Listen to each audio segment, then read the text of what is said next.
The lab coat was white when he put it on. By the end of the first class, it was singed at both cuffs and smelled like a campfire someone had tried to put out with vinegar. Dr. Julius Kale didn't particularly mind. The burn marks gave him character, he'd decided. The smell kept students from sitting too close, which gave him room to think. And the thinking, more than anything else, was what got him into trouble on the Meridian station. A research outpost bolted to the outer rim of the Kepler 442 system, 41 light-years from Earth, in what the Galactic Survey Corps had optimistically labeled a zone of cooperative scientific interest. The zone had not historically felt very cooperative. Julius Kale was 34 years old, 5 feet 8 inches in his lab boots, and possessed of a face that looked like it had been assembled from a collection of mismatched spare parts. A nose too long for the rest of it, ears that stuck out at angles that suggested deep ancestral disagreement about which direction sound was supposed to come from, and eyes behind thick corrective lenses that were, depending on the light and his level of distraction, either warm brown or a murky sort of hazel that couldn't commit to either. He had a gap between his front teeth wide enough to whistle through, which he sometimes did unconsciously while running calculations, and hair that went where it wanted, regardless of what he did in the morning. He was also, if you asked the wrong people, a failure. The chemistry program at Meridian Station had placed him here because no one else wanted the posting. The station's xenobiochemistry lab was underfunded, understaffed, and lodged between a noisy atmospheric processor and a storage bay that perpetually smelled of industrial lubricant. Julius had 3 graduate assistants, Tomoko Bricks and a young man named Fenwick who seemed perpetually surprised to find himself in space, and a research budget that had been trimmed 4 times in the last 2 fiscal cycles until it barely covered the reagent orders. He had, in the previous 12 months, blown up the containment hood twice. Not destroyed, blown up. The distinction mattered to him. Both times, the hood had survived. Both times, the experiment had not. Both times, the station administrator, a humorless woman named Director Voss, had summoned him to her office and asked in a voice that carried the weight of institutional disappointment whether he was applying the proper safety protocols. He always said yes. He was usually lying. The morning the Varathi arrived, Julius was in the middle of his 3rd attempt to synthesize a compound he'd been calling, in his private notes, Substrate 7. The name was a placeholder that had survived 4 months because he kept forgetting to name it something better. Substrate 7 was, in theory, a biochemical bridge, a molecular translator that could allow the cellular respiration processes of oxygen-based life to temporarily interface with the atmospheric chemistry of methane-ammonia worlds. The applications were enormous: terraforming assistance, emergency environmental suits from the inside out, maybe even compatibility frameworks for long-term contact with non-oxygen sapient species. In practice, Substrate 7 kept exploding, not dramatically, not with fire or a concussive blast that left him picking glass out of the ceiling, tiles. It was more of a conceptual explosion. The compound would reach a certain synthesis point, and then the molecular structure would simply refuse to hold, and the whole thing would break down into a gray-brown sludge that smelled, mystifyingly, of cinnamon. "It did it again," said Fenwick from behind his safety visor, staring at the graduated cylinder that now held approximately 200 milliliters of what looked like melted cardboard. "I can see that, Fenwick. It smells like cinnamon again. It always smells like cinnamon. Do you know why it smells like cinnamon?" Julius took off his glasses and rubbed the bridge of his nose. "No. That's the most mystifying part of this entire project, and I've had it in the back of my head for 4 months. He was still holding his glasses when the proximity alert went off. The sound it made was a 3-tone descending chime: institutional, bored, the auditory equivalent of a bureaucratic shrug. Julius had heard it before. Supply freighters, the occasional survey drone, one memorable incident involving a rogue atmospheric probe that had achieved something very close to sentience before crashing into a moon. He put his glasses back on, walked to the lab's secondary display, and pulled up the approach vector. He looked at it for a long time. "Fenwick," he said. "Yeah, go get Director Voss." "Why?" Julius zoomed in on the display. The object on the approach vector was not a supply freighter. It was not a survey drone. It was not a probe with an identity crisis. It was a collection of vessels, 11. The sensor array counted, ranging from frigate class to something the station's sizing algorithm had labeled, with visible strain, as very large. Each one moving with the same quality he'd never seen in human-built ships. Not traveling through space so much as rearranging its relationship with it. Because, Julius said, something is coming, and I don't think it ordered from us. The proximity alert brought Voss to the command center in 11 minutes flat, which was impressive given that the command center was on the opposite side of the station, and she'd reportedly been in a budget review that she'd seemed reluctant to leave. Julius knew this because Fenwick had relayed the information while trotting alongside him down Corridor B, providing a running commentary on station events that Julius had not requested but found useful. By the time Julius reached the command center, uninvited, technically speaking, though this had never stopped him before, Voss and Haruki and Chen were already at their respective stations, and the main display showed the 11 Varathi vessels in full sensor resolution. Even in cold blue sensor light, they were something. They were vast and dark, and moved in a way that made Julius's inner ear do something uncomfortable, as though watching them required recalibrating some physical assumption he'd made about how objects moved through space. Their hulls were a deep blue-black that seemed to absorb rather than reflect the ambient starlight, and each one was covered in structures that looked at long range, almost like writing, or possibly architecture, or possibly something for which Julius didn't have a word yet. "Have they responded to hails?" he asked Chen, from his position at the back of the room. Chen glanced at Voss, who glanced at Julius with the expression of someone acknowledging that he was here, and making a private calculation about whether to spend the energy addressing it. "Not to standard hails," Chen said. "We sent the Survey Corps first contact package 14 minutes ago. No response. What about active scanning? Have they scanned us?" "Continuously, from the moment they entered our sensor range." Julius watched the display. The vessels were holding formation now, a loose arc about 300 kilometers off the station's port side. Not advancing, not retreating, observing. Director Voss made the formal first contact attempt. She was competent and careful about it. Everything by the protocol. Harmonic frequency greeting, translation matrix catalog, standing invitation to establish communication. Her voice, going out over the transmission, was measured and warm in a way that Julius had to admit was genuinely impressive, given that she was presumably feeling exactly what everyone else in the command center was feeling, which was the very specific fear of things that were much larger than you and didn't seem to need anything from you. The response, when it came, was a sound. It was a low, resonant vocalization, structured around harmonics that didn't map to any language family in the Matrix's database. The Matrix worked on it for 40 seconds, longer than Julius had ever seen it take, and rendered a result that sat on the display in plain white. Text, "Small dwelling, we will study." The command center was quiet. "That's not a greeting," Commander Haruki said. He was a tall man who had been in Survey Corps service for 20 years, and generally gave the impression of someone who had stopped being surprised by things. His voice suggested this was straining that capability. "That's a classification." "Yes," said Voss. "They've classified us as a dwelling." "Small dwelling," Voss said. Haruki looked at her. "Does the size modifier help?" Julius was already moving. He had the look on his face that his graduate students had learned to associate with a specific kind of productive trouble.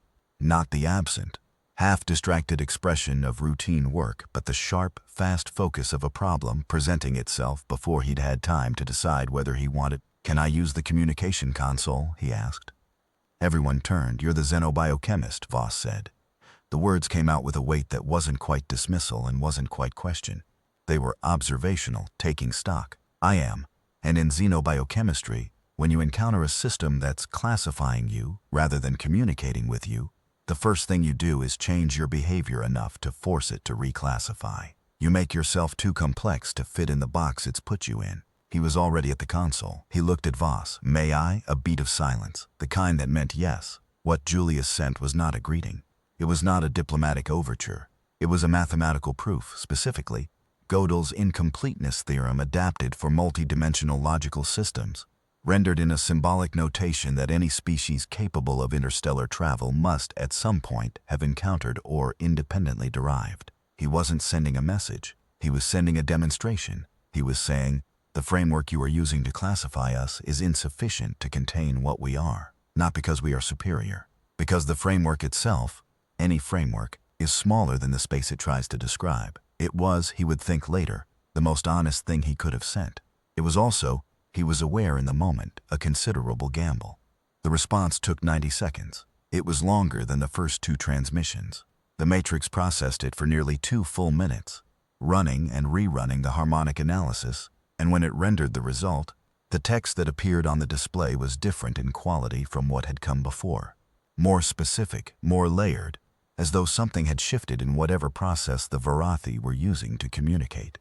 Small dwelling contains unexpected variable. We will study the variable, better or worse, Haruki said very quietly. Better, Julia said. We went from being a place to being a thing. That's progress. He did not say the rest of what he was thinking, which was that he had a clear idea from the Survey Corps files about what happened, to things the Varathi decided were interesting enough to study closely. He filed it away. There would be time for it later. The Survey Corps database on the Varathi ran to 842 pages, most of it secondary data, hearsay, recovered logs from evacuated personnel, and one section that appeared to be, Julius read it twice to confirm, a 17-page poem written by the science officer of the Tau Ceti survey station in the 48 hours before that station's crew was evacuated, and the station itself was never recovered. The poem was not very good. Julius read all of it anyway. The science officer had been, like most people who found themselves writing 17-page emergency poems, mostly frightened, but there were moments in it that told him something useful. The Varathi did not move quickly. They did not need to. They had arrived, and they had begun their work, and the work would be completed on their schedule, because there had never been a schedule that operated differently. Julius closed the database and opened his notebook. The pattern across all 6 previous contact events was consistent. The Varathi classified. They observed. They expanded their classification as observation revealed more complexity. When the classification was judged complete, they collected. The collection was not violent. No one in the Survey Corps files described violence. It was simply thorough. When they decided they were done with a site, they were done with it. The key variable, Julius thought, was the judgment of completeness. In 5 of the 6 prior contact events, the crew of the contacted station had done everything reasonable people do when facing an overwhelming force. They had demonstrated their civilization, their culture, their scientific achievements, their communication capabilities. They had been thorough and organized and understandably terrified, and it had not, in any case, prevented the Varathi from completing their catalogs and moving on. One station, the Gliese event, 8 years ago, had achieved something slightly different. The crew there had managed to extend the observation period by demonstrating an ongoing research project with unpredictable intermediate outcomes. The Varathi had spent an additional 3 weeks observing before finally completing their catalog. The station had still been collected, but the extra 3 weeks had given the evacuation enough time to complete without casualties. Unpredictable intermediate outcomes. Julius tapped his pen against the notebook page. Substrate 7 sat in its graduated cylinder on the bench, smelling of cinnamon and failure. Gray-brown and definitively stable in the worst sense of the word stable. It had stopped changing, stopped interacting, stopped being anything except a record of an experiment that hadn't worked. He picked up the cylinder and looked at it. The problem with Substrate 7 was that he'd been designing it to be a bridge in the structural sense, something fixed and stable that could support weight, a load-bearing connection between 2 incompatible systems. But that wasn't how bridges actually worked, not at the molecular level, not in chemistry, not in biology. At the molecular level, a bridge that didn't respond to the conditions on either side would snap under the first load that didn't match its design parameters. What if the bridge was supposed to flex? He put the cylinder down. He opened his notebook to a fresh page. The pen moved before he'd consciously decided what to write, the way it sometimes did when he was working at the edge of something. The calculation ahead of the intention, the knowing before the knowing. He wrote, "What if the molecule doesn't have a stable structure?" He sat with that for a moment. Then he wrote, "What if the molecule's function is to continuously restructure itself in response to its environment?" He looked at it. He thought about the Varathi. He thought about the classification system that had apparently worked, unchanged, for 4 centuries. He thought about 642 species studied and collected and cataloged, and a 7-day countdown, and 47 researchers on this station who had not signed up for any of this. He wrote one more thing, not a bridge that holds, a bridge that changes. Then he started the calculations. He worked through the night without intending to. This happens sometimes, time becoming negotiable, the lab clock an irrelevance, the only relevant measure being the gap between where the synthesis was and where it needed to be. Tomoko came in at some point around 2 in the morning, saw the state of the bench and the state of Julius, and left without a word. She came back 20 minutes later with coffee and a sandwich, and also left without a word, which Julius appreciated. The framework took shape slowly. It was not a clean thing. Nothing in chemistry was clean in the early stages, before the concept had been reduced to its clearest form. It was a tangle of competing possibilities, some of which Julius crossed out, some of which he circled multiple times, some of which spawned additional branches that ran off the margins of the page and continued on the next page and the page after that, and until his notebook looked like someone had asked a very enthusiastic spider to draw a map of everything. The core idea was this. Substrate 7 had been failing because it tried to maintain a fixed molecular architecture while bridging two incompatible chemical systems. But maintaining a fixed architecture in the presence of incompatible systems required constant energy input, and that energy input was destabilizing the synthesis before it could complete. The molecule was fighting itself. If instead the architecture was designed to be mutable, if the molecule's internal structure was defined by a set of adaptive rules rather than a fixed form, then it wouldn't need to fight the incompatibility. It could incorporate it. It could change in response to each side of the bridge it was connecting. And that change wouldn't be a failure, it would be the function. A molecule that was different after each interaction than it had been before. A molecule that had no permanent form, only a permanent process. It would be, Julius thought, extremely difficult to catalog. He wrote that in the notebook margin, which is where his best and worst ideas lived with equal tenacity. Then he kept working. At 5:30 in the morning, he had a synthesis protocol. He looked at it for a long time, checking it the way he checked all his syntheses. Not just for the obvious errors, but for the hidden ones. The assumptions embedded in the structure that looked like solid ground until you tested them. He found two. He corrected them. He ran the checks again. Okay, he said to the empty lab. He set up the synthesis rig. The Varathi sent a delegation. 3 of them, in a craft that attached to the station's secondary docking ring with a sound like a thought forming, solid and immediate. The docking seal held. The atmospheric integrity checks came back nominal. Whatever the Varathi breathed, they had apparently resolved the compatibility issue on their end. Julius had been in the docking bay for 20 minutes when Voss arrived. She looked at him with the expression she reserved for situations that were technically outside the scope of anyone's job description. "Did I invite you?" she said. "No," Julius said. "I didn't think so." She looked at the docking ring. "Stay back until I've finished the initial exchange." "Of course, Julius, I'm staying back." The Varathi were, he searched himself for the right word and found that the right word didn't exist yet, which was itself informative. Tall, yes, 2.5 meters or slightly more, but the height was distributed differently than human height. More mass in the upper thorax, less in the lower body, a center of gravity that sat somewhere around mid-torso and gave them a stillness that was not the stillness of resting, but of balance, of something so precisely calibrated that it didn't need to compensate. Their skin, if skin was the word, and Julius was already doubting it, was the same absorptive blue-black as their vessels, and it moved when they weren't moving, a slow, continuous ripple that suggested subcutaneous systems of significant complexity. 4 arms, 2 forward primary, 2 secondary folded back against the torso. Their faces were broad and wide and equipped with sensory structure that Julius was provisionally calling membrane clusters. Flattened, membranous arrangements that shifted and focused continuously, doing the work of eyes and ears and possibly other senses that Julius didn't have anatomical terms for yet. They walked into the bay and stopped. The membrane clusters focused. Julius watched them work across the assembled crew. Haruki in his dress uniform, Voss in her administrative best, security personnel, Chen and 2 other science officers, and Julius in his lab coat with the singed cuffs and, if he was honest with himself, a slightly dazed expression that probably read on his face the way it felt, which was, "This is the most interesting thing that has ever happened to me." "Catalog processing," said the translation matrix. "Hello," said Voss. The lead Varathi. Julius had begun thinking of it as the lead, the way you named things you weren't sure had names, turned its sensory cluster toward her. The matrix rendered its response after a beat. Greeting structure recognized. "We have cataloged 642 species. You are species 643. We prefer humanity," Voss said. "Humanity. Noted. Catalog updated." The membrane clusters moved on. They swept across Haruki, across the security team, across Chen and the others, with the calm, systematic thoroughness of a scanner doing what scanners do. Not hostile, not indifferent exactly, simply complete in its attention.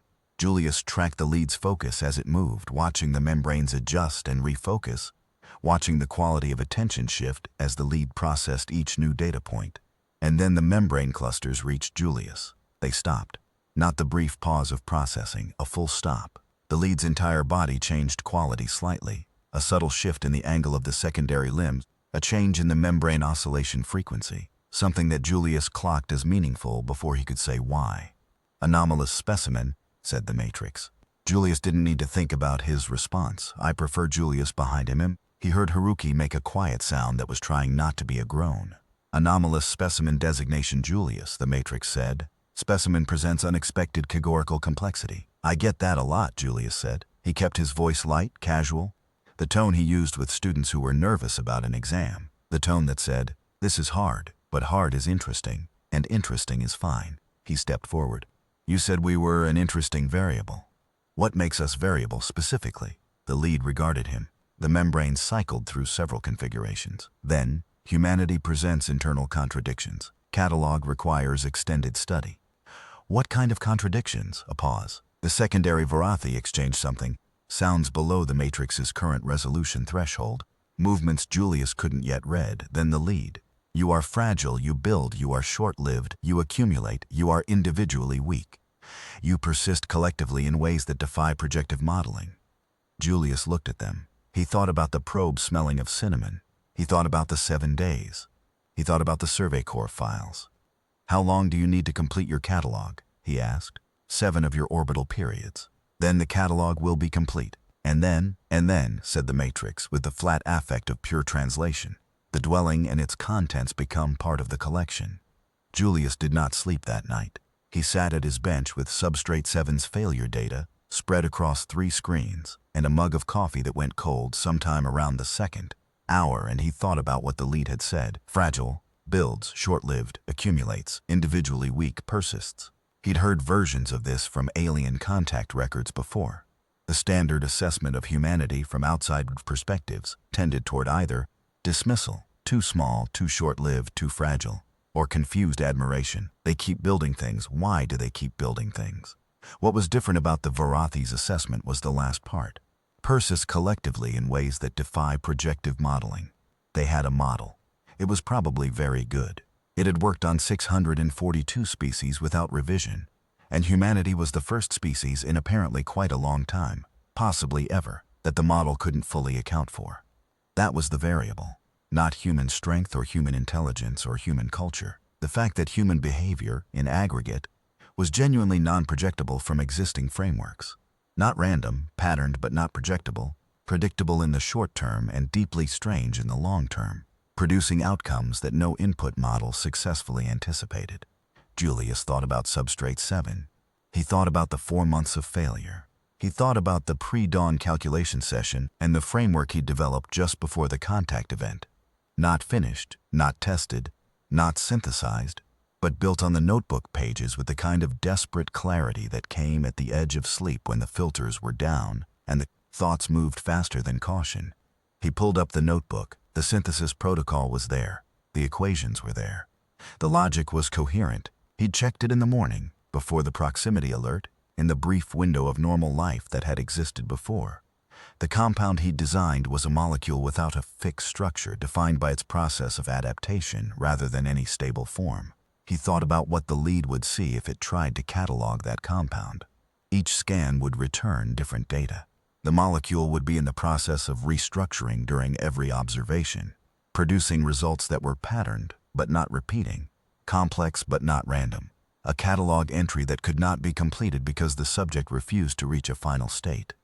He thought about the thing the lead had said that felt most significant, that he kept returning to, persists collectively in ways that defy projective modeling. The compound would be a physical demonstration of that property, not a representation, not an analogy.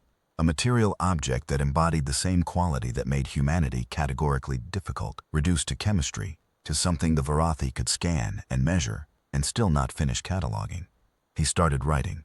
The synthesis calculations filled the next 2 pages of the notebook, then the next 2, then spilt onto a separate pad he pulled from the drawer because the notebook pages were too small. He was writing fast, faster than was strictly legible, the way he wrote when the idea was moving ahead of his hand and he was trying to keep up. And he was also talking to himself in a low murmur that he was only intermittently aware of, the kind of background verbalization that helped him think and drove his graduate students to distraction.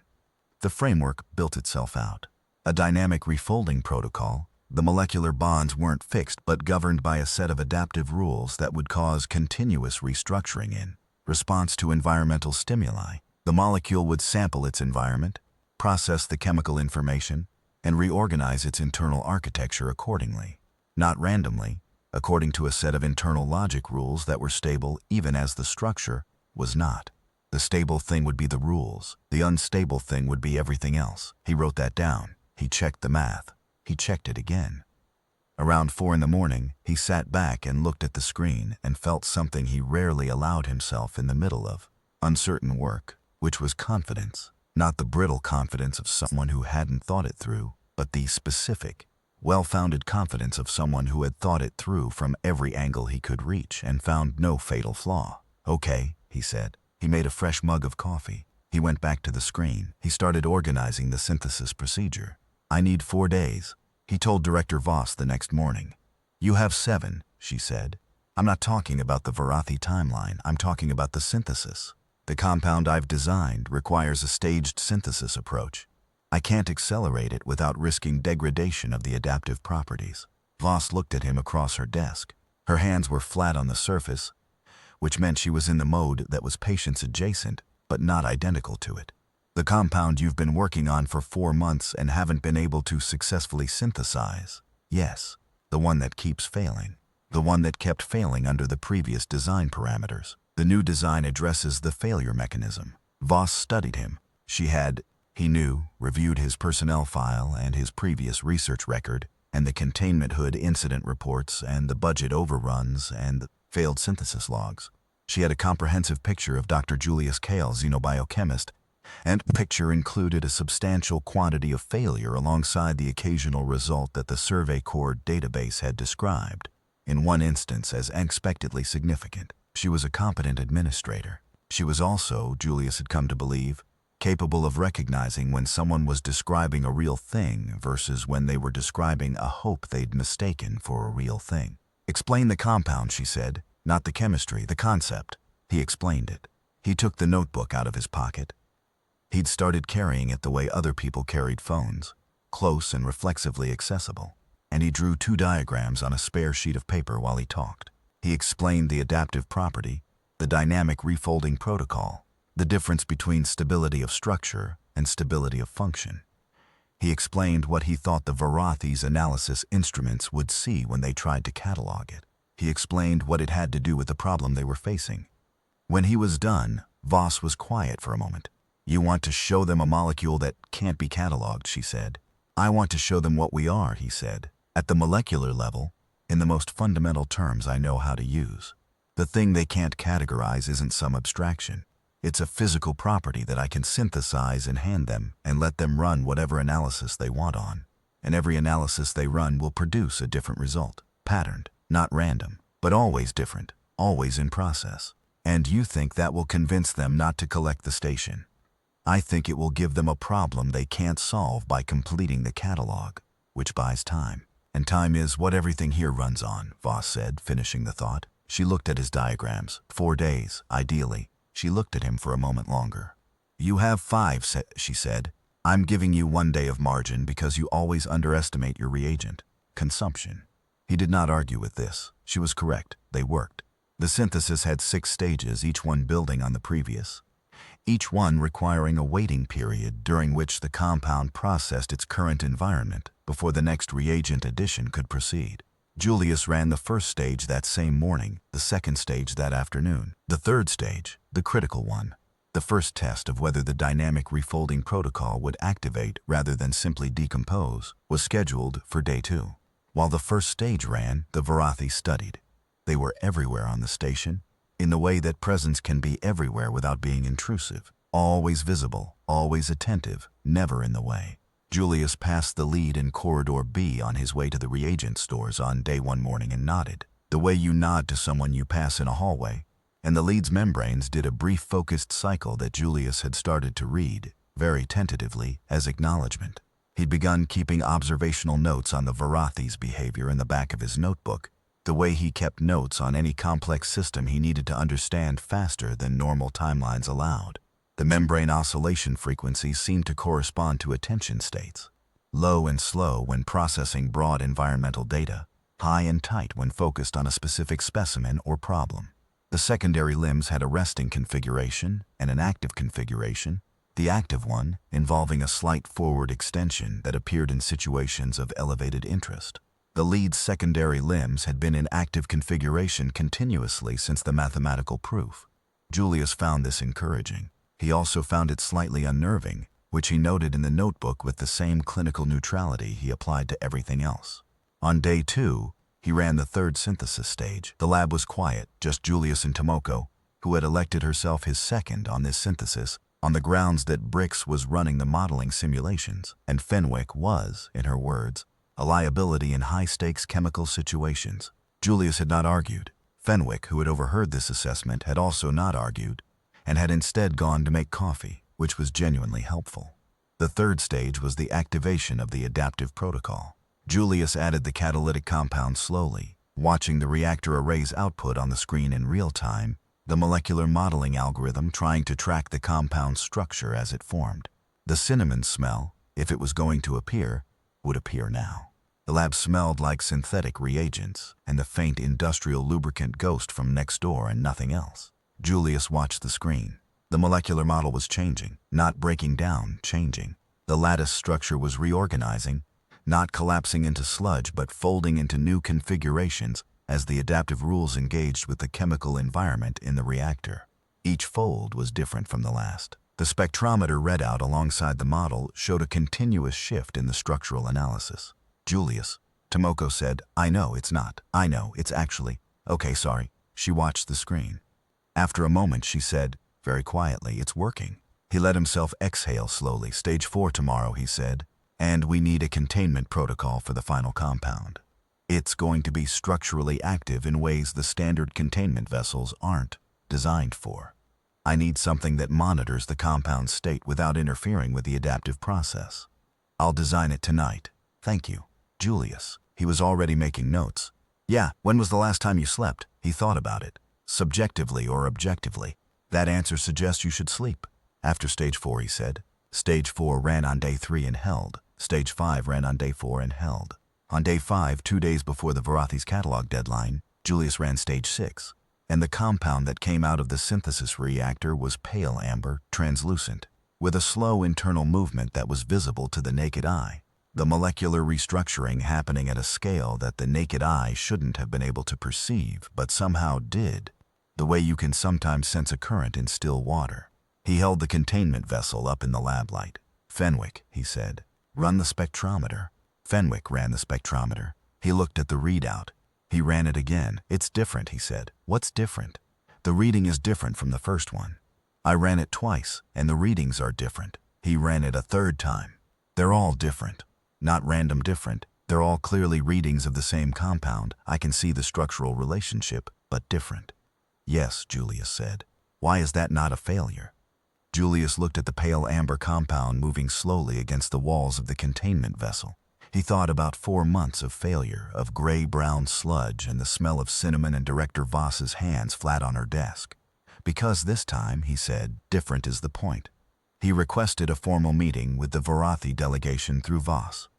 It was arranged for the following morning, day 6, 1 day before the catalog deadline, in the multipurpose hall, with the full formal arrangement. Table, chairs, translation matrix uplinks, the station's senior staff assembled in their professional best. Julius arrived wearing his lab coat with the singed cuffs. Voss looked at him. It's what I have, he said. She did not argue. There was no time. The Varathi entered the multi-purpose hall the way they entered every space, with a quality of attention that was not performance but simply what they were, thorough in the way that gravity was thorough. The lead moved to the head of the arrangement, the 2 secondary Varathi taking their flanking positions. and the membrane clusters focused on the assembled humans with what Julius had come to read, after 5 days of observation, as the particular oscillation pattern of a system expecting to complete a familiar task. They had done this 642 times. They expected the 643rd to be the same. Voss made her opening remarks. Haruki said something. Chen presented the human scientific summary with 3 visual aids that had been prepared specifically for this meeting, and which were, Julius noted, actually quite good. The membrane clusters moved and focused throughout, the matrix rendering occasional low-bandwidth acknowledgments that were polite and attentive, and told Julius nothing he didn't already know about, what the Varathi were planning. When Voss turned to him, the hall was quiet. Julius stood up. He put 3 things on the table: the containment vessel, the spectrometer results, and his notebook. The notebook was open to the theoretical framework section. The pages from the pre-dawn session, the ones that had established the adaptive architecture. It looked unprofessional. It was obviously a working document. The margin notes and the multiple ink colors and the small coffee ring from the mug he'd been drinking when he'd written the first key insight were all visible. He left it that way on purpose. "I want to show you something," he said. The lead's membranes adjusted into the tight, high-frequency focus pattern that Julius had been waiting for. "You told us that you've cataloged 642 species," he said. "You told us that humanity presents categorical complexity you haven't encountered before. I want to show you what that looks like in its most fundamental form." He indicated the containment vessel. "This is a compound I've been working on for 4 months. For the first 4 months, it failed every time I tried to synthesize it. I want to explain why it failed because the reason is important." He paused, making sure the translation matrix was keeping pace. "It failed because I was designing it wrong. I was designing it to have a stable molecular structure, a fixed architecture that would serve as a bridge between 2 incompatible chemical systems. But a bridge with a fixed structure in an incompatible chemical environment has to fight that environment constantly. And fighting takes energy, and the energy cost destabilized the synthesis before it could complete." He picked up the containment vessel. The pale amber compound moved slowly inside it. It needed to change, not break down and fail. Change. Continuously, in real time, in response to whatever chemical environment it encountered, restructuring its own molecular architecture while maintaining its core function. It doesn't have a fixed structure. It has a process. A set of adaptive rules that govern how it reorganizes in response to what it encounters. He set the vessel down.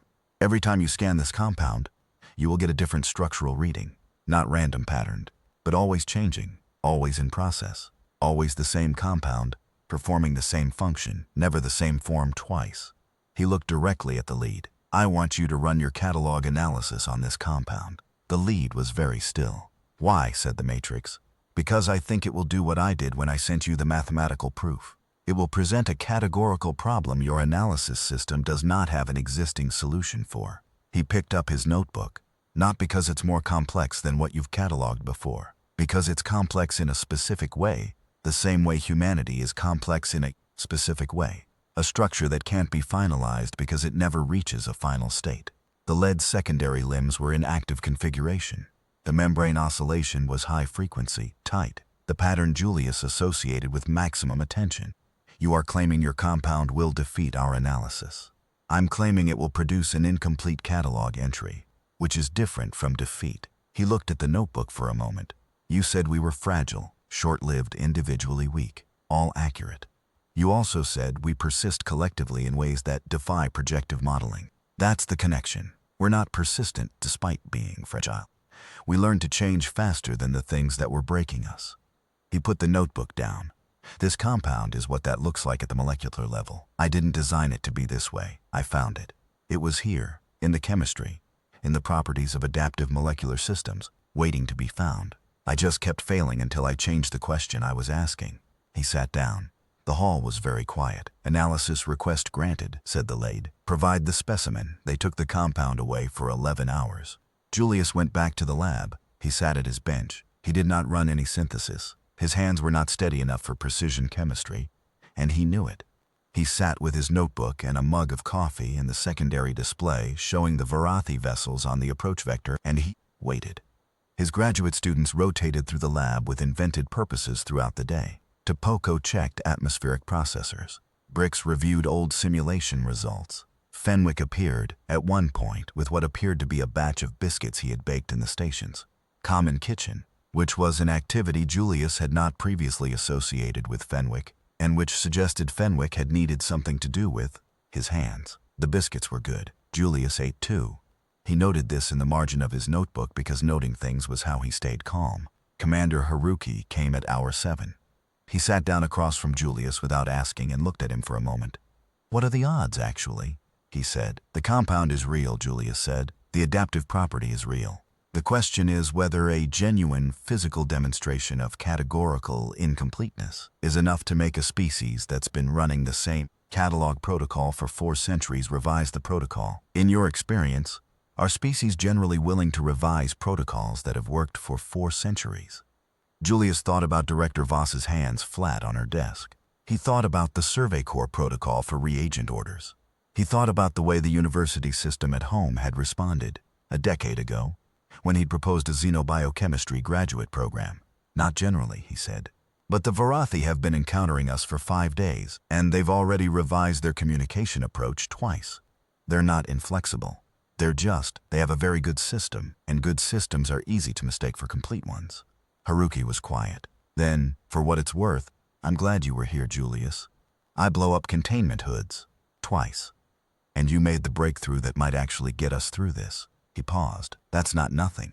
Julius didn't answer. But after Haruki left, he wrote in the notebook margin, for the second time in 2 days, "Not nothing." At hour 11, the lead came back. It came to his lab. It stopped in the doorway. It had always stopped at the threshold, respecting the boundary. But then, for the first time in 5 days of contact, it stepped through. Julius looked at it. He turned on his stool to face it fully. "Specimen Julius," the lead said. "I'm here. Your compound defeated our analysis." Julius steadied himself. "How?" "It does not have a stable structure. Our analysis requires a stable structure to catalog. Each reading produces a different structural result.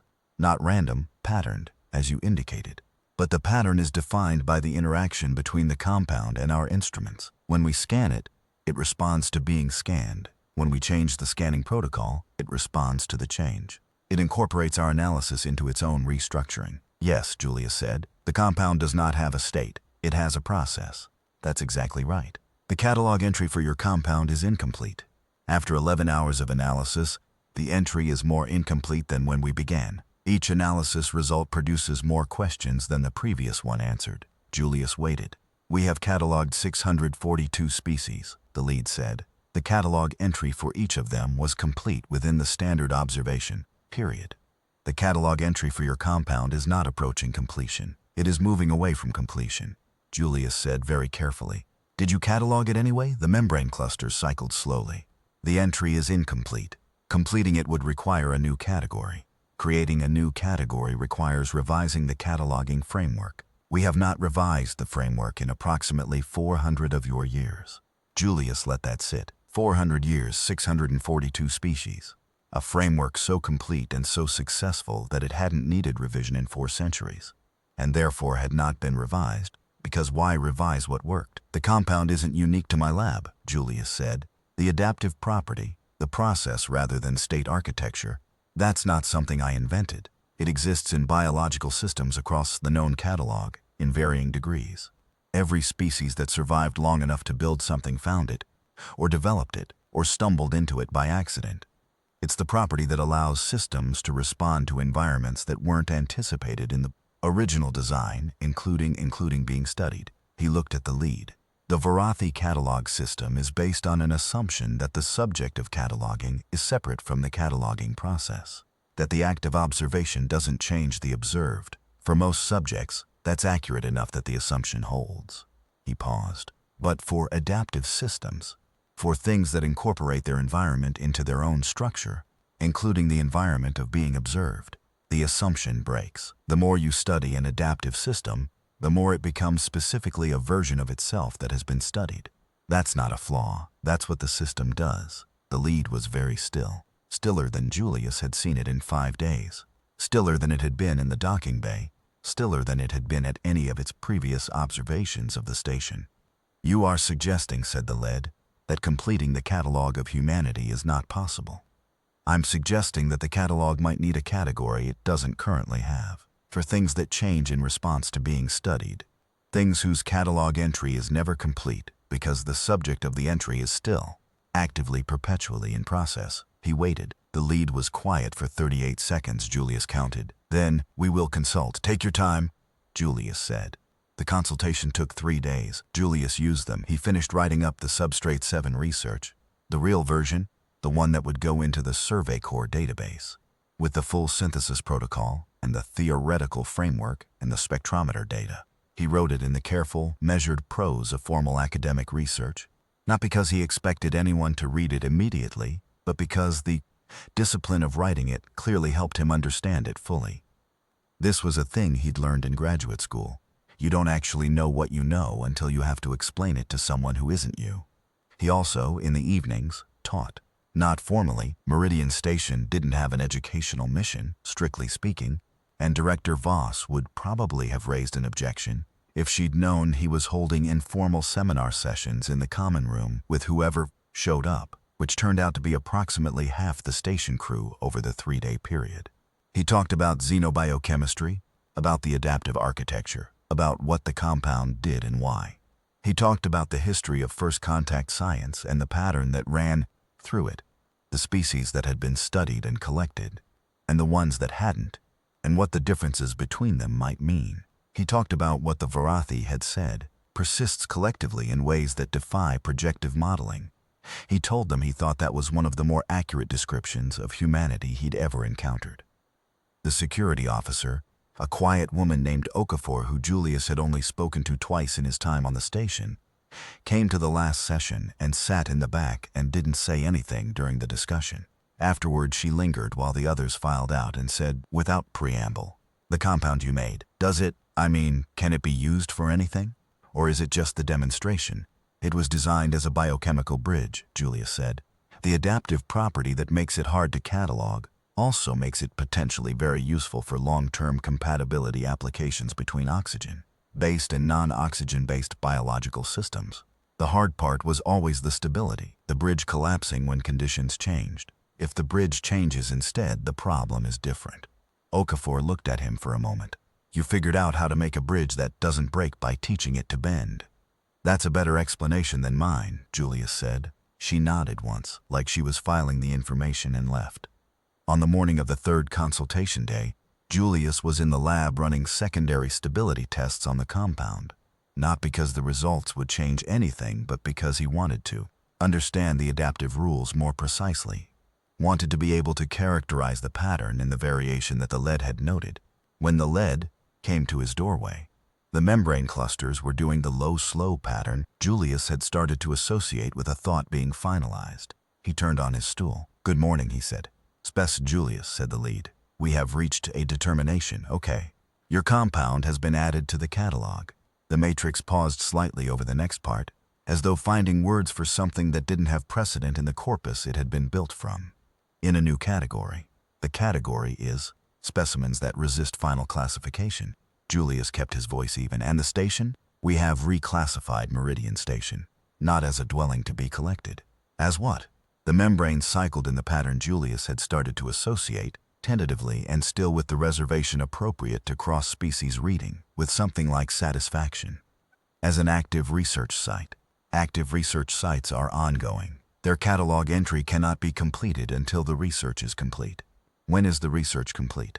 "Your compound has been in the catalog for 3 days. In that time it has produced 47 distinct structural readings, none of them repeating.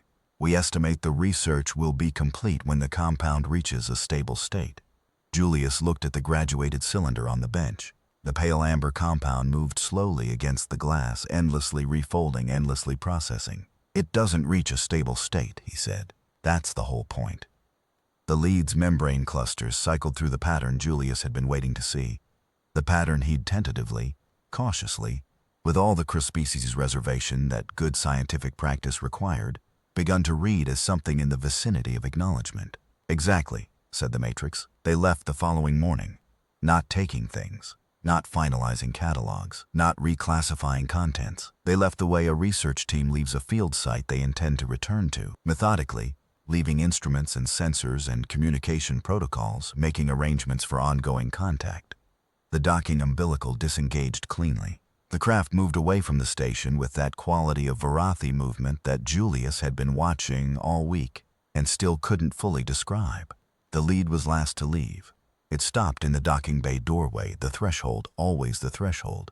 Julius had noted it every time and turned its membrane clusters toward him. Specimen Julius. Heading out? Catalog requires updating. Other sites. The new category requires reviewing prior catalog entries. Some classifications will need revision. Julius thought about 5 prior contact events, about stations that hadn't come back, about the science officer's poem, 17 pages, found in a recovered database, written in the last hours before evacuation. Those other sites, he said, the species that were already cataloged. The lead was quiet for a moment. The new category is for specimens that resist final classification. Specimens already in the catalog were classified as stable state. But the framework revision that created the new category requires reviewing all entries for specimens that were classified without sufficient adaptive analysis. Julius let that sit. He didn't push it. He filed it where he filed things that were important but not immediate, in the back of his mind where the long work was. Thank you, he said, for the conversation. Your compound, said the lead. The pause it left before continuing was longer than usual. Was it always going to do what it did? Not quite a question. An inquiry of a different kind. Not asking about his prediction, asking about his understanding of how the thing had come to be. He thought about cinnamon.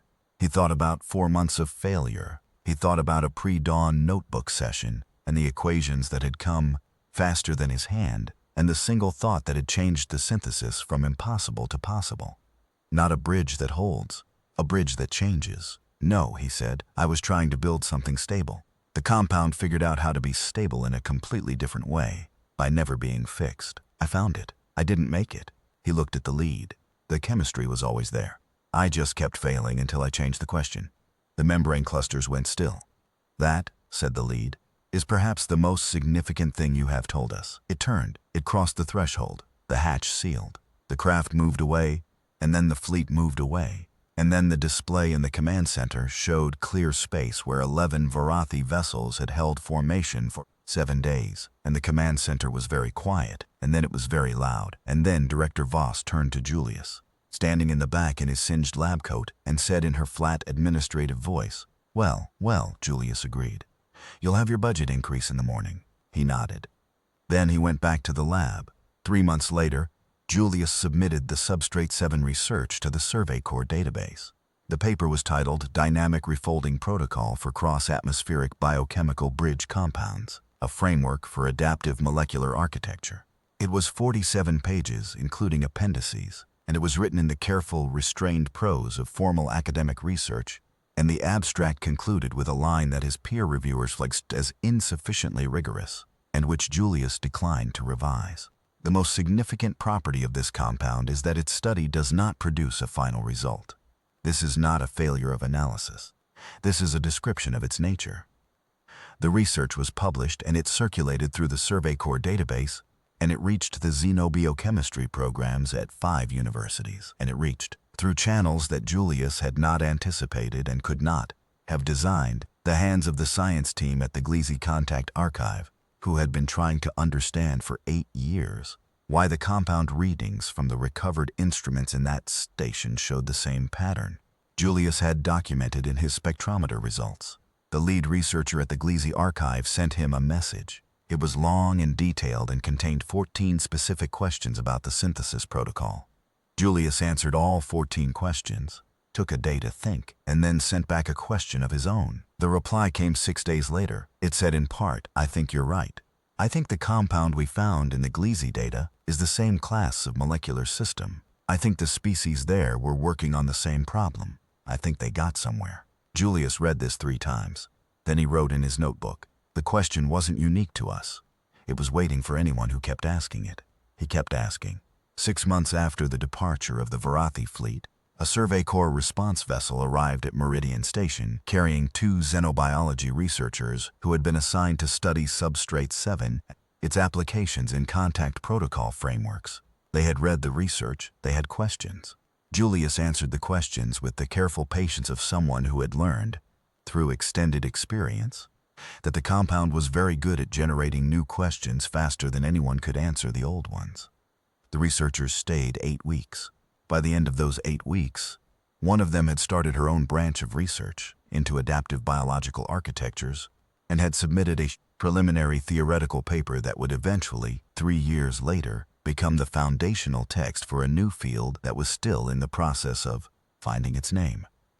The other had spent the last 2 weeks of his stay largely in the observation bay watching the Kepler 442 system turn, and had told Julius on his last night, "I came here to study a compound and I think I'm leaving with a better question than I arrived with." Julius had told him, "That's the best possible outcome." The compound continued its work in the lab on the bench in the containment vessel Tomoko had designed, a monitoring system that tracked its state without interfering with the adaptive process, reporting 412 distinct structural readings over 6 months, none repeating. The spectrometer data scrolled across Julius's secondary display in a continuous quiet record of everything the compound had been and was becoming, a catalog entry that could not be completed because the subject of the entry was still in the process of being what it was. Framework 1. The next project, the metabolic compatibility architecture that Julius had set up the morning of the Varathi arrival and not had a chance to run before everything changed, was running now. It had produced gray-brown sludge on the first attempt, white powder on the second, and on the third attempt had produced something that smelled, mystifyingly, of old books, which Julius had noted in his notebook with the clinical curiosity he applied to all anomalies, including the ones that had no immediate explanation. He was running it again. He was always running it again. This was the part that people who studied scientists from the outsides sometimes misunderstood, the assumption that failure was the obstacle, the thing between you and the result. Failure was the work. The failures were not the space between the experiments that mattered. The failures were the experiments, each one leaving a mark, each one changing the question slightly, each one moving the framework a fractional degree closer to the form that would hold. You didn't make the thing, you found it. The chemistry was always there. You just had to keep failing until you changed the question you were asking. In the docking bay records on the station's main server, alongside the standard traffic logs for the past year, there was now a single unusual entry: Varathi fleet departure, followed by the notation that had been added 3 weeks after the event, when it became clear that the Varathi's contact instruments were still active and still transmitting data back to their fleet. The notation said, in Chen's precise logging language, ongoing contact confirmed, catalog status incomplete, expected completion unknown, unknown. Julius had read that notation twice when Chen had flagged it for him. He'd thought about the lead's membranes in the slow cycle pattern. He'd thought about the pale amber compound and its 412 readings. He'd thought about a catalog that had worked without revision for 400 years and had now, for the first time, acquired a category that could never be fully populated. He thought about what it meant to be the species that was still in process. He thought it meant keep working. He turned back to Framework 1. He adjusted the parameters. He ran the synthesis again and leaned over the bench in his singed lab coat, glasses sliding toward the end of his nose, notebook open to the next blank page, pen in hand, and waited to see what it would do. Outside the observation windows, the Kepler 442 system moved in its slow orbit, 41 light-years from Earth, at the edge of a zone called cooperative by people who had hoped for more than they'd had reason to expect. A research site, active, ongoing, not approaching completion, continued its work. And in the corner of the lab, barely visible under a stack of notebooks and a coffee mug that had missed the recycling bin, the Substrate 7 containment vessel moved slowly against its walls, finding new configurations, incorporating new data, following its rules toward forms it had never taken before and would never take again, being what it was. The first time the lead came to his lab without occasion, not cataloging, not observing a scheduled activity, not following a crew member who happened to pass the doorway, was on the second day of the Varathi consultation, in the middle of what would have been a perfectly routine Tuesday afternoon. Julius was eating lunch at his bench. This was technically against lab safety protocol, a fact Tomoko had mentioned to him several times. He was eating a meal pack and reading a paper that had come through the Survey Corps database 3 weeks ago, and making annotations in the margin, and he was vaguely aware that this was the most normal he'd felt in 7 days. The lead appeared in the doorway. Julius looked up. He looked at it. He looked down at his meal pack and his paper and thought that the appropriate response was probably to just keep being himself. "Do you want to come in?" he said. The membranes did the slow cycle. Then the lead stepped through the threshold and took a position near the bench, far enough to respect the working space, close enough to constitute presence. Julius noted the posture, secondary limbs in the subtle forward extension of active configuration, membranes oscillating at medium frequency, the pattern he'd come to associate with focused inquiry. He went back to his paper. The lead was quiet for what Julius estimated was 3 minutes. He was aware of being observed, not in the way you're aware of a stare with its implicit social pressure, but the way you're aware of a precise attention cataloging, not what you were doing, but how you were doing it. He kept annotating. He finished the meal pack. He made a note in the margin that ran into the footer. Then the lead said, "You eat here. I know. It's against protocol. You eat in the place where you work. I'm busy. I don't want to walk to the common room." "Why?" Julius put down his pen and looked at the lead properly. The membrane clusters were focused with the tight high-frequency oscillation of genuine inquiry. "Because I think better here," he said. "The space does something. Being surrounded by the problems helps." He paused. "Also, the common room has a person named Bergstrom who explains things at length, and I don't have the energy for Bergstrom today." A pause. "We have observed 814 individual humans in previous contact events.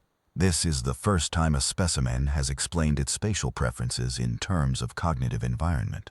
Did the others not get asked?" The membranes did a subtle adjustment. "We did not think to ask." "Huh," Julius said.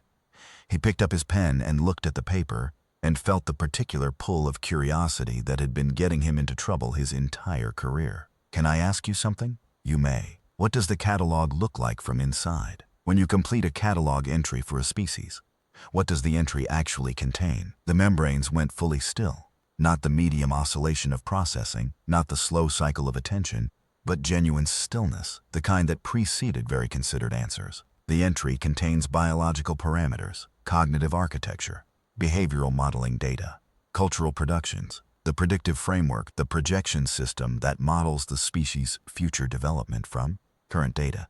"How accurate is the projection system?" "Across 642 entries, predictive accuracy has been 94.7% at the 50-year developmental horizon." "What happened to the other 6%? A long pause. "The 6.3% represents species whose development diverged significantly from the 50-year model. They encountered unexpected variables and adapted in ways the model did not anticipate." Julius looked at the lead. The lead's membrane clusters focused on him with an intensity that functioned as full attention. "And humanity," Julius said. "What does your projection system say about us?" The membranes cycled. "Humanity is not yet in the catalog, but we have run projections. And we have run 37 projections in 5 days. They produce widely divergent results. Across the 37 projections, the 50-year developmental models span a range from species extinction to the establishment of the largest known cooperative network in the surveyed galaxy." Julius absorbed that. He sat with it for a moment. The span of possibility, extinction to largest cooperative network, both apparently credible outputs from the same input data. "So you genuinely don't know," he said. "We genuinely do not know. This is not a condition we have encountered before." He looked at the ceiling, institutional gray, completely ordinary. The ceiling of a room he'd been working in for over a year. He thought about 94.7% accuracy across 642 species. And then he thought about the spread. Everything from nothing to something larger than anything yet cataloged. "That must be strange for you," he said. The membrane clusters did something Julius hadn't documented. A brief asymmetric flutter, not any of his cataloged patterns. "Something new it is," said the lead. "The most unusual sensation we have experienced in a very long time." Julius made a note. On the last evening before the consultation ended, Fenwick came to the lab at 9 o'clock with 2 mugs of coffee and sat on his storage crate and said, directly, "Are you scared?" "Of what specifically?" "Of it not working. Of the catalog completing anyway." Julius considered the professional answer. He decided Fenwick needed the real one. "Yes," Julius said. Fenwick nodded. He drank his coffee. "Me too. I thought someone should say it." "Everyone is scared," Julius said. "But they're not saying it." "No." Julius looked at his coffee. "The compound is real. I'm not scared about that. The question is whether it's enough. Whether demonstrating a thing exists is enough to change a 400-year-old framework." He paused. I've been doing science for 12 years. I know how hard it is to change a framework that works, even when the evidence is good, even when it's overwhelming. But you still tried. I still tried. Why? Fenwick said, not accusatory. Genuinely curious in the way Fenwick was genuinely curious about things, without embarrassment. Why keep trying when it might not work? Julius thought about 4 months of cinnamon-scented failure, about a pre-dawn morning with the notebook filling faster than his hand could move, about what the lead had said about the projection models, ranging from extinction to the largest cooperative network in the surveyed galaxy. Because the failure isn't the end, he said. The failure is the data. Every synthesis that didn't work told me why it didn't work, and every reason told me what the compound needed to be instead. You don't work your way to the answer. You fail your way to the question that has an answer. He drank his coffee. And also, he added, I'm genuinely curious what happens, even now, maybe especially now. I've never been in a situation before where the question was whether an alien civilization would revise a 4-century-old framework because of something a chemist made in a budget-constrained lab. That's interesting. Even in the middle of everything else, that's interesting.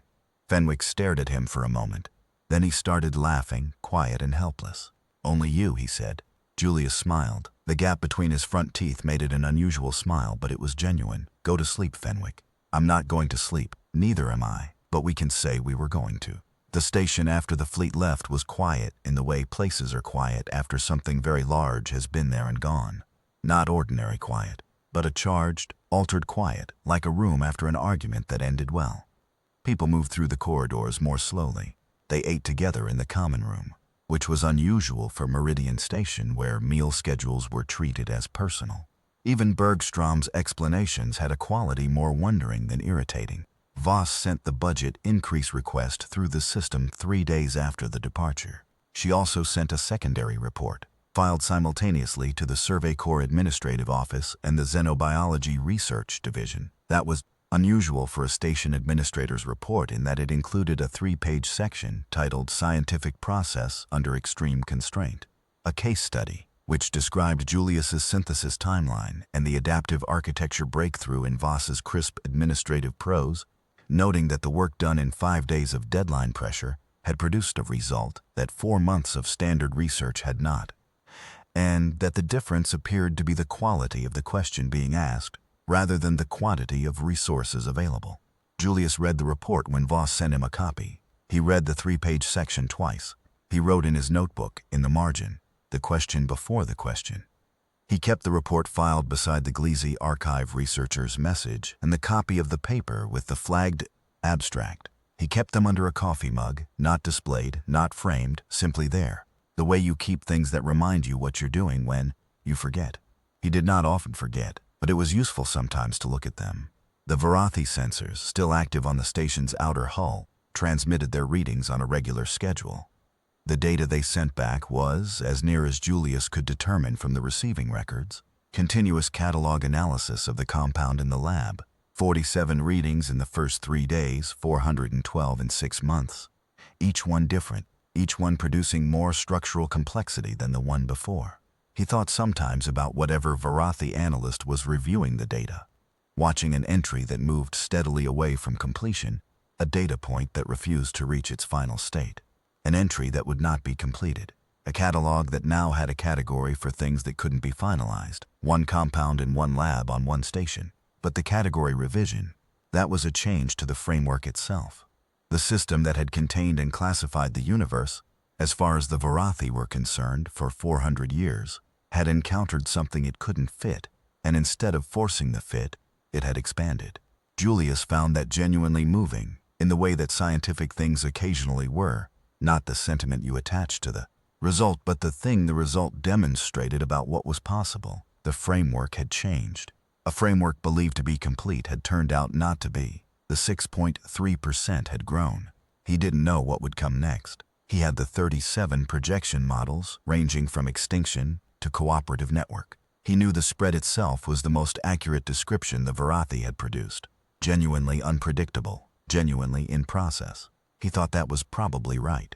He hoped the process would be interesting. He expected it would be hard. He expected, above all, that it would require the quality that the lead had identified and then struggled to catalog. The quality of changing the question when the question stopped working. The quality of incorporating failure into the next attempt. The quality of a bridge that didn't hold by being rigid but by being perpetually in the act of adapting. Not a state, a process. Framework 1's synthesis protocol was on the screen. Julius adjusted the temperature differential on stage 3. He set up the reactor array. He put on his singed lab coat. He put on his glasses. He picked up his notebook, opened to the next blank page, and he set it on the bench where he could reach it. He ran the synthesis. He leaned over the bench and waited to see what it would smell like this time.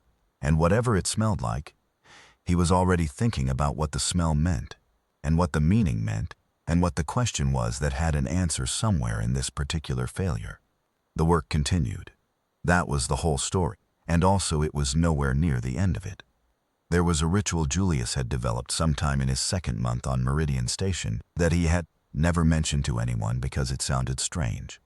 Every morning before the first synthesis run, he would stand at the observation window at the end of Corridor B for approximately 5 minutes and look at the star the station orbited.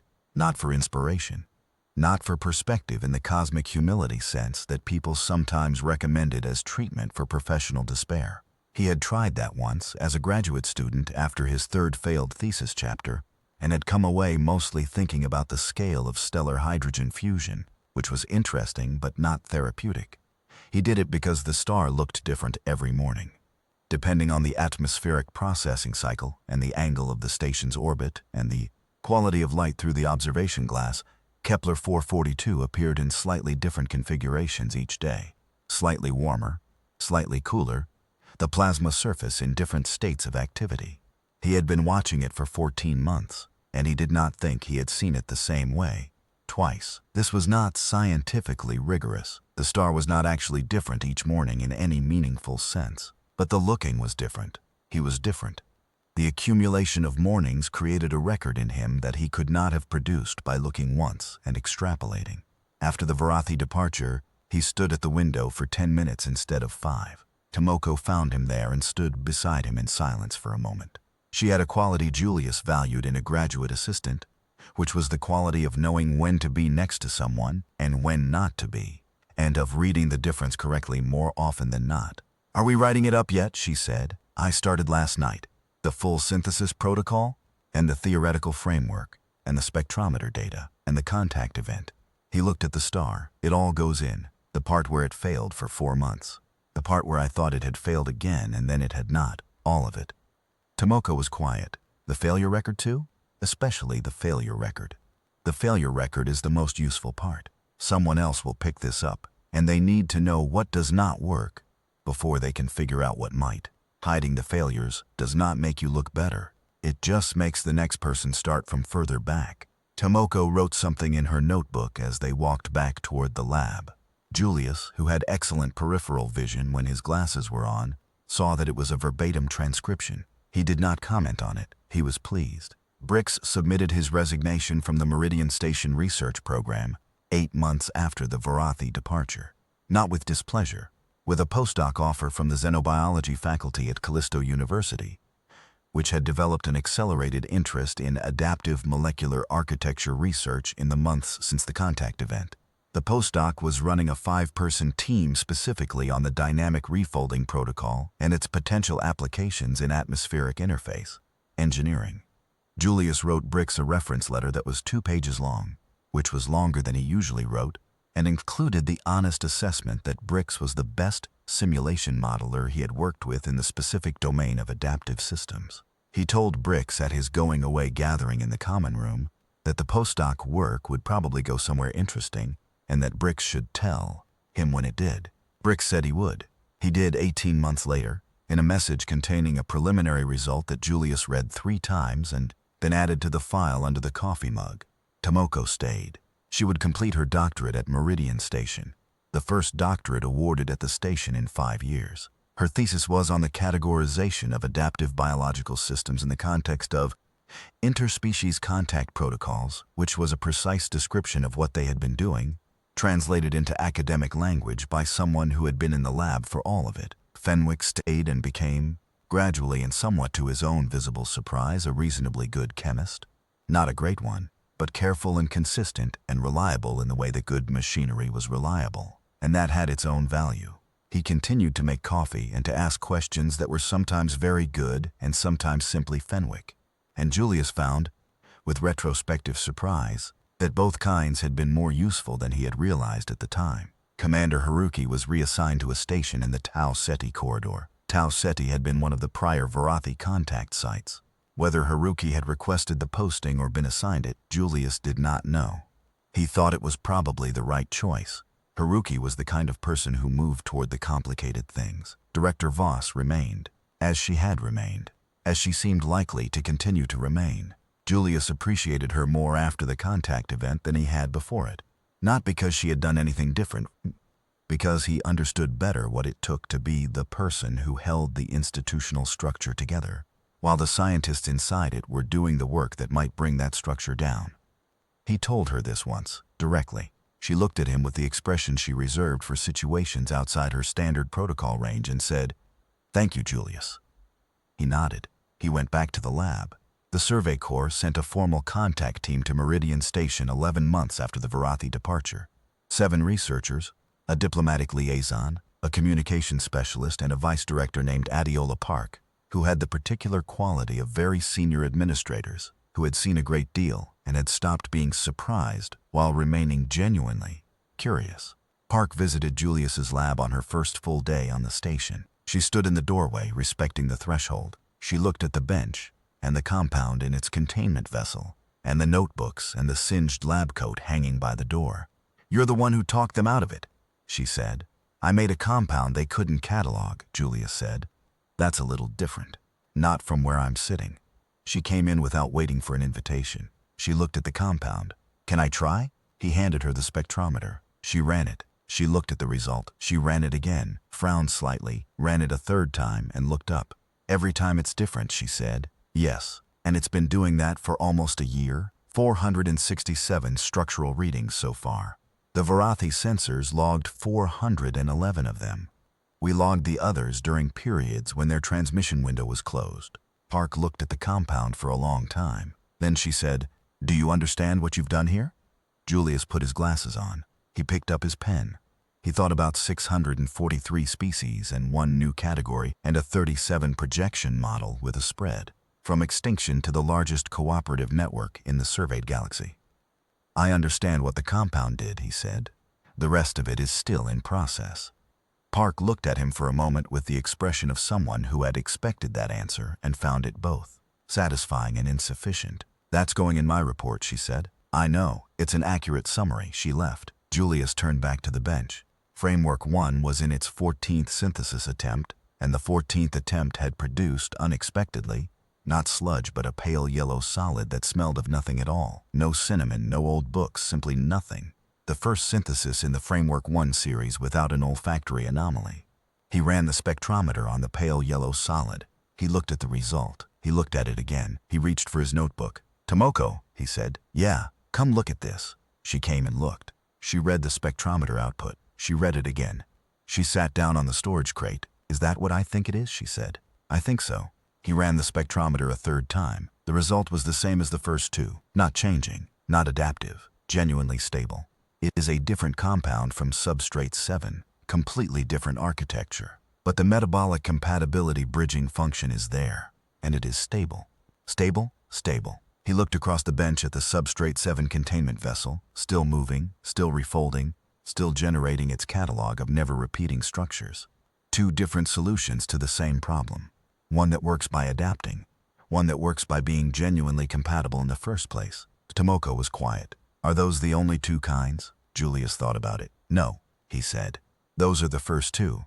There are probably others." He turned to the notebook. "Start the full documentation protocol. Structural analysis, stability testing across the full environmental variable range. Metabolic interface trials as soon as the modeling data is ready." "How long?" 3 weeks if everything holds. Could be less." He paused. "Could be more." "Are you going to name it something other than Framework 1?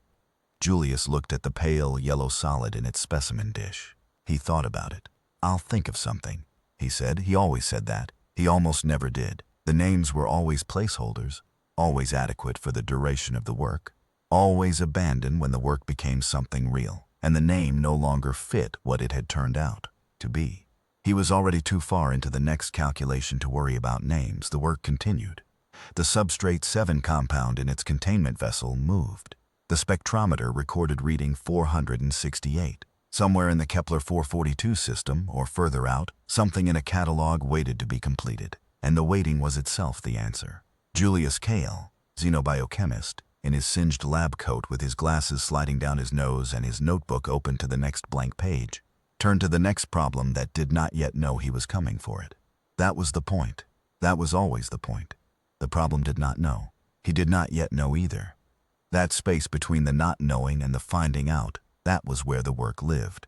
That was where the cinnamon smell and the gray-brown sludge, and the pale amber compounds and the 400-year-old catalogs and the 37 projection models all collapsed into the single irreducible fact of a person at a bench, reaching for what was not yet within reach, failing, learning the shape of the failure, and reaching again. The most significant thing you have told us, the lead had said. I found it. I did not make it. The chemistry was always there. The question was always there. Waiting, the only thing that changed was the asking. Julius picked up his pen. He asked,